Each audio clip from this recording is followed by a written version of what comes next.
When someone mentions the Normans, the general public tends to conjure up images of William the Conqueror and the Battle of Hastings.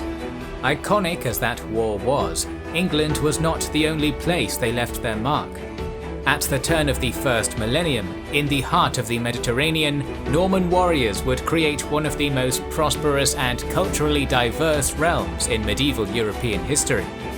Welcome to our series on the Norman conquest of southern Italy and the creation of the Kingdom of Sicily. The year was 911, and the Vikings were at the height of their power. The Pagan Warriors asserted their influence from the Anglo-Saxon heartland to the rivers of Russia. One such Viking was Rollo, a Norse war chief whose relentless raids in the lower Seine Valley had made him the bane of the Kingdom of West Francia. To stop this destruction in his realm, Frankish King Charles the Simple offered Rollo land in return for protection against other raiders. The warlord accepted, and his followers were consolidated into the Duchy of Normandy. In time, they would become some of the most influential warriors in the history of medieval Europe. The Normans quickly assimilated, absorbing the French language and Latin Christianity. Among the other things they adapted from the Franks was a feudal system of governance, albeit with a hardy Norman flair. Fiefs in Normandy were owned primarily by armed knights and maintained through the sword. In a small duchy with a growing population, conflicts between minor lords seeking to increase their landholdings were the norm. This constant fighting maintained the intensely martial culture of the Normans' ancestors, and this created a problem. Before long, there were more knightly warlords in Normandy fighting over land than there was land to go around. As a result, a gradual exodus took form. Much like their seafaring pagan predecessors, many young Norman knights began migrating abroad, seeking land, riches, and the glory of battle in warmer, more fertile countries. Their travels would take many itinerant warriors southwards into the heart of the Latin world. In the early 11th century, the Italian peninsula was a thoroughly divided land. By the year 1000 AD, northern Italy was controlled by the Holy Roman Emperors of Germany. Southern Italy, however, was a patchwork of petty states. Benevento, Salerno and Capua were ruled by princes of the Lombards, a Germanic people who had swept into Italy in the decades after the Gothic Wars of 554 AD. Much like the Normans, these hardy northern warriors had assimilated into the culture of their adopted homeland and had quickly become Latin-speaking Christians. Meanwhile, the Eastern Roman Empire clung on to the last of their Italian holdings in the southernmost peninsulas of Apulia and Calabria. 500 years prior, Emperor Justinian had managed to return most of Italy to the empire, but Lombard invasions in the following decades saw most of the country slip from their fingers.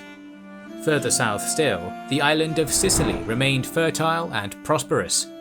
Once having belonged to Eastern Rome, it had been conquered by the Arab Aghlabid dynasty between 831 and 965. By the 11th century, another Arab dynasty, the Kalbids, ruled it. The Normans looked upon the decentralized yet wealthy lands between Syracuse and Capua and saw boundless opportunity. In 1017, a group of Norman pilgrims was travelling through Gargano en route to the shrine of St. Michael, their warlike holy patron. There they were approached by Malus of Bari, a Lombard nobleman from Byzantine Apulia. Though ruled by the Byzantines, Apulia's populace was comprised mostly of Lombards. Malus's aim was to overthrow his Greek overlords and establish an independent domain. He entreated the Normans to join his cause, who, motivated by a thirst for battle and plunder, agreed. Malus met the Byzantines on the field of Cannae, the historic site of Hannibal Barca's legendary victory 1200 years earlier. Here, the Romans annihilated the Lombard rebels and Norman sellswords, scoring a decisive victory and ending the rebellion. This initial defeat was only a minor setback for the Normans. The Byzantine commander, Basil Boioannis, saw the Franco-Norsemen for what they were, mercenaries. Impressed by their martial prowess, he was quick to overlook their former allegiance and bribed a contingent of knights to his side, offering them command over the newly built fortress town of Troia. This was a clever gamble, for in 1022, an army led by the Holy Roman Emperor Henry II marched south to assert control over the region, only to be repulsed at Troia by Boioannis' Norman hires. The following years saw the Normans increase their prestige as the premier mercenaries of southern Italy. They were never short of employment opportunities, as the Byzantines, the Pope, the Lombard princes, and the Holy Roman Emperor constantly sought to undermine each other's influence in the region. Consequently, the Franco-Norse knights often found themselves fighting on both sides of any given conflict. This worked out well, as Normans on the winning side of a battle used their leverage as irreplaceable allies to secure the safe release of their brethren on the losing side. Of all the roaming Norman bands in Italy, the largest was commanded by the enterprising warrior Raynald Gengo. He had fought at Cannae in 1018 before coming into the service of the Prince of Capua, Pandulf IV. Pandulf was a Byzantine sympathizer, so in 1026 the Lombard was deposed through a plot devised by the Holy Roman Emperor, who installed a friendly puppet, the Duke of Teano, in his stead. Luckily for Pandulf, the Norman mercenaries he had hired turned out to be a wise investment, for they quickly intervened, and with Byzantine aid, spearheaded a reconquest of Capua to help their Lombard benefactor regain his throne. Emboldened by his victory, the newly reinstated Prince of Capua marched his armies to neighbouring Naples, where the pretender of Teano had taken refuge. The Neapolitan Duke, Sergius IV, was ill-prepared for battle, but luck was on his side. Raynulf, the commander of Pandulf's Normans, and ever the shrewd mercenary, realized that Norman dominance in Italy depended on no one ruler becoming too powerful and subjugating the others, for only through constant warfare could they stay employed. In 1029, the Normans promptly switched sides and joined Sergius, driving Pandulf back to Capua. Grateful for his salvation, Sergius granted the Normans a county, comprised of the town of Aversa and its surrounding lands. This was a thrilling development to the Northmen, who for the first time in their 15-year presence in Italy finally had a land of their own. Though nominally vassals of the Duke of Naples, the Normans of Aversa soon proved they served no one but themselves, taking advantage of the endemic rivalries in the region to change allegiances whenever it profited them. Meanwhile, a new family had entered into the peninsula. They were the Hautevilles, comprised of the patriarch Tancred and 8 of his sons.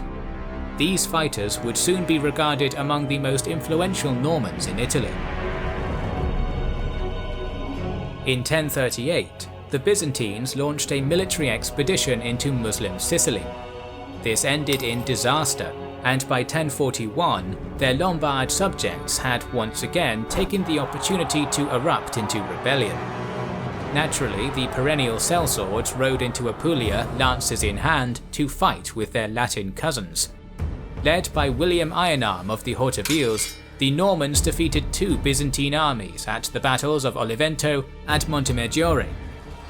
The elite Varangian Guard fought in service of the Byzantines, led by the legendary Norwegian prince in exile Harald Hardrada, but even they could do little against the heavy cavalry of the Norman knights. Through typical avariciousness, the Normans soon decided that they would much rather simply seize the land. By 1047, they had conquered a sizable chunk of Byzantine Apulia and Calabria and organized it into the Norman county of Melfi.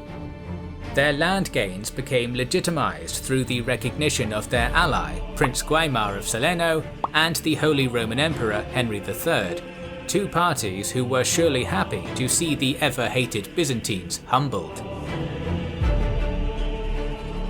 Norman rule in their Italian territories was anything but harmonious. The Franco-Norse elite employed a harsh hand on their mostly Lombard subjects, provoking rebellions in both Melfi and Cosenza. Indeed, for all the mercenary work the Normans had done in the last few decades, the primary victim had always been the common people, who had taken the brunt of their habitual pillaging. Resentment against the Norman presence in Italy was coming to a boil. Among those watching the Normans' behaviour in the south was Pope Leo IX. In 1051, he had acquired temporal control of the Duchy of Benevento, whose duke had willingly offered himself to papal rule for protection against the Normans. However, no sooner had the papacy gained this territory than it was promptly captured, naturally, by the Normans. This did not endear them to the Pope, who in 1053 personally travelled south from Rome with 700 German Swabian soldiers. From there, thousands flocked to his cause, including the Duke of Gaeta, the Prince of Benevento, and common folk from almost every Lombard principality. Piling upon this momentum were the Byzantines. Led by their Catapan Argarus, they assembled an army in the remaining Apulian territory and marched for Melfi, aiming to strike from the south while the papal forces assaulted the Norman holdings from the north. The Pope had a 6,000-strong army under his command, which was a massive number for the period, and it consisted of nearly everyone the Normans inflicted injuries upon in the last 30 years. The Normans were aware that everything they had gained in Italy was now under existential threat. Count Humphrey de Hauteville mustered up all loyal levies in his Apulian realm. Robert Guiscard arrived with a contingent from Calabria, while Raynald Gengo, nephew of Raynald, arrived with soldiers from Aversa. Together, they amounted to 3,000 cavalry and 500 infantry. The Normans knew that their only hope of victory was to prevent Pope Leo from linking up with the Byzantine army, so they took the initiative and rode north to intercept the papal force. On the 17th of June 1053, the Norman host encountered their foe, camped outside the town of Civitate. The Franco-Norsemen arranged their army in 3 contingents. The heavy cavalry, led by Raynald Gengo, were stationed on the right, while Robert Guiscard commanded a mix of horsemen and infantry on the left. Meanwhile, Humphrey de Hauteville oversaw archers and dismounted knights in the centre. On the opposing side of the field stood over 6,000 men. A line of heavy Swabian infantry extended from the centre to the right wing of the papal army, while the left was comprised of a disorganized mob of Italian and Lombardic levies. The battle did not break out immediately.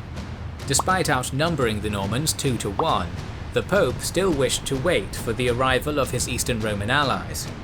Meanwhile, there was unease within the Norman ranks, for the devoutly Catholic knights had serious misgivings about taking up arms against the supreme pontiff of the Church. To that end, they sent a delegation to the Pope, offering him their homage and making overtures for peace. This was a futile endeavour, as the Normans were only met by jeers from Leo's German soldiers, who boldly demanded that they return to the land from whence they came. Diplomacy continued through the night, but the Normans could wait no longer. With each passing moment, the Byzantine reinforcements grew closer, and lacking in provisions, they were at threat of starvation. Thus, while Leo continued to stall for a time through fruitless negotiations, the Normans launched their attack.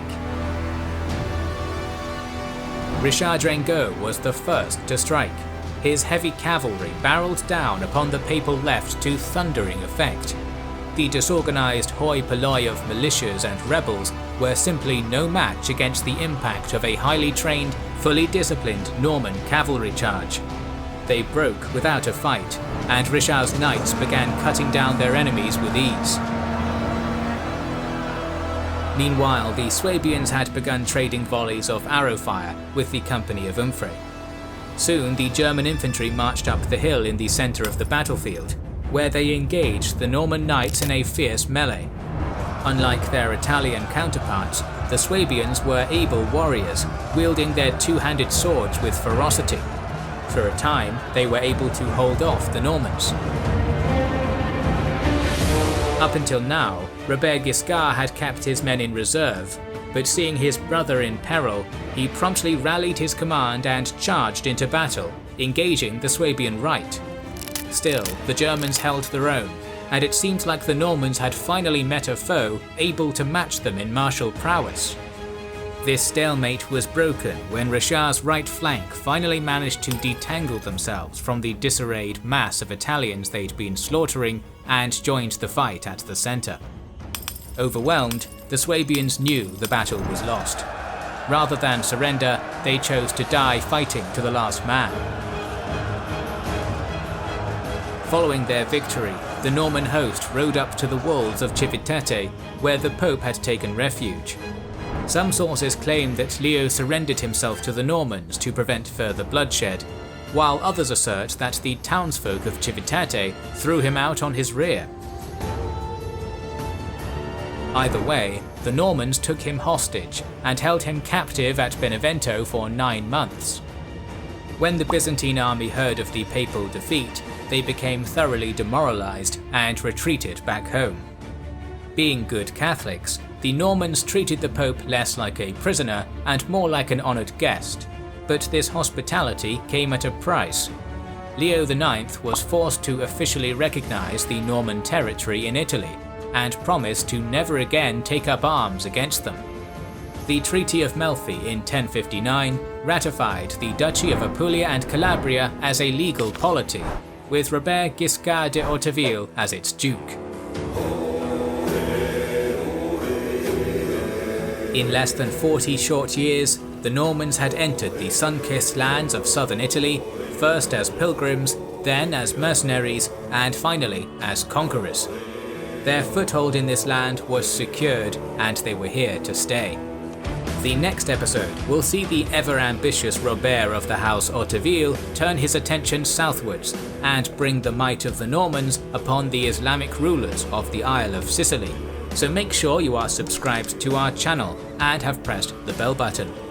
We would like to express our gratitude to our Patreon supporters and channel members who make the creation of our videos possible. Now you can also support us by buying our merchandise via the link in the description. This is the Kings and Generals channel, and we will catch you on the next one.